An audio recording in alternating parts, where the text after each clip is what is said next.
우리가 일반적으로 생각하는 정의라고 하는 것이 있죠. 이것이 바로 정의다, justice라고 이야기하는 것이 있습니다. 그런데 종종 성경은 우리가 정의롭다라고 이야기하는 것을 뒤집을 때가 종종 있어서 우리를 당혹하게 만듭니다. 또한 왜 이런 얘기가 성경에 들어가 있지? 라고 생각하는 경우도 있습니다.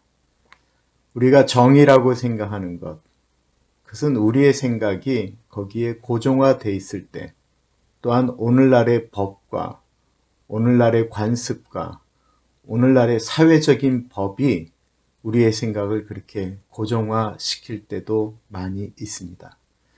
그런데 우리가 읽는 성경은 지금으로부터 수천 년 전의 이야기입니다. 특별히 창세기는요, 우리가 생각하는 것보다는 훨씬 더 먼 대략 4,000년 전의 이야기를 기록하고 있습니다. 그러니까 우리가 지금 그것을 보면서 우리의 지금 도덕이나 우리의 사회적인 관념을 가지고 그것을 평가하면 어려울 때가 있습니다. 그럼에도 불구하고 이건 좀 아니지 않는가 라고 하는 이야기가 창세기 38장에 나옵니다. 그것은 유다가 그의 며느리 다말에게서 자식을 낳는 진짜 오늘날 이야기에도 너무나도 부끄러운 이야기가 기록되어져 있다라고 하는 것입니다. 마태복음 1장에 예수님의 족보에 여인들의 이름이 나오게 되죠. 그 중에 이런 이름이 있습니다. 유다는 다말에게서 베레스를 낳고 라고 하는 말씀이 있거든요. 오늘 그 이야기가 창세기 38장에 나옵니다. 창세기 37장부터는 요셉의 주인공이 되어서 이야기가 나오는 것인데 그 중간에 유다의 이야기가 끼어 들어가 있습니다. 왜 그럴까요? 그것은 유다가 그렇게 중요한 인물이기 때문에 그렇습니다. 창세기 38장의 배경을 보면 유다가 갑자기 형제들을 떠나서 가나안 쪽에 가서 머물게 됩니다. 아마 형제들의 그 다툼과 요셉을 팔고 하는 그런 모든 것들이 유다의 마음 가운데는 이제는 저 집을 떠나서 좀 살고 싶다라고 생각했는지 모르겠습니다. 그 와중에 가나안 여자를 만나게 돼서 결혼을 하게 됩니다. 아이 셋을 낳게 됩니다. 엘과 오난과 셀라입니다. 이거는 하나님이 정말로 싫어하는 일이었습니다. 하나님께서 아브라함부터 이삭에게, 야곱에게 부탁하신 것은 아내는 꼭 가나안 여인이 아닌 너희 동족 그쪽에서 구하라고 말씀하셔서 아브라함도 이삭을 위하여 아이를 멀리 보내서 아내를 구해왔고 야곱도 그렇게 해서 보내게 되었는데 유다가 그런 일을 했다라는 거예요. 유다가 며느리를 맞이하게 됐습니다. 엘의 며느리의 이름은 다말입니다. 근데 이 엘이 너무 악한 사람이었던 것 같습니다. 성경은 그가 왜 죽었는지에 대해서 그냥 이렇게 설명하고 있습니다. 그가 하나님 앞에 악했다라는 것입니다. 오죽 악하면 하나님이 그 엘을 죽였을까요?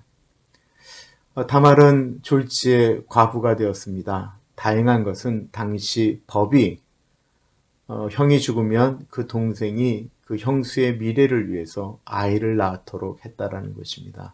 우리가 말하는 소위 계대 결혼법입니다. 그런데 그의 동생 오난이 형이 죽고 다말과 결혼을 하긴 했는데 살기는 했는데 아이를 낳고 싶지는 않습니다. 아이를 낳아봤자 그 아이가 자기 아이가 안 된다라고 생각을 했던 거예요. 그래서 그가 이 형수가 아이를 못 갖도록 어떤 계략을 짰죠. 그래서 오난도 하나님 앞에 죽게 됩니다. 유다가 큰아들이 났습니다. 큰일이 났습니다. 큰아들, 둘째 아들이 죽고 아직 어린 셀라만 남았는데 가만히 보니 저 다말에게 셀라까지 줬다가는 셀라도 죽을 것 같아요. 그래서 다말에게 이야기합니다. 아직 셀라가 어리니까 클 때까지 너는 친정집에 가 있거라. 다말이 가서 기다렸습니다. 들리는 이야기에 셀라도 많이 컸다라고 이야기하고 이제 아이를 낳을 수 있는 나이가 되었다라고 하는데 시아버지가 안 부르는 것입니다. 다말이 시아버지의 뜻을 알게 되었죠. 그래서 다말이 해서는 안 될 행동을 하게 됩니다. 그것은 시아버지가 다말이 사는 근처에 온다라는 이야기를 듣고는 다말이 시아버지를 유혹하려고 합니다. 마침 시아버지는 아내가 죽은 지 얼마 안 된 후였습니다. 길거리에 다말이 얼굴을 가리고 시아버지가 자기 얼굴을 알아보지 못하도록 한 다음에 창녀처럼 분장을 하고 있었습니다. 그러자 유다가 다말이 며느리인지도 모르고 내가 오늘 너랑 동침했으면 좋겠다라고 이야기를 하게 되죠. 그리고는 동침을 합니다. 유다가 다말에게 돈을 좀 줘야 되는데 마침 줄 게 없습니다. 나중에 염소 새끼를 주겠다고 얘기하니까 다말이 이야기합니다. 내가 당신을 뭘 믿고 그렇게 하겠습니까? 증거를 좀 남겨놓으십시오. 라고 하자 유다가 자기의 도장과 자기가 붙들고 있던 끈이 있었던 것 같아요. 그 끈과 남성의 아주 권위의 상징인 지팡이를 다말에게 줍니다. 그리고 난 다음에 자기가 그런 일을 했다라고 하는 것이 부끄러우니까 친구를 통해서 그걸 좀 찾아오라고 하면서 염소 새끼를 보냈더니만 거기에는 그런 창녀가 없다라는 이야기만 듣고 돌아오게 됩니다. 3개월 정도가 지난 다음에 소리가 들립니다.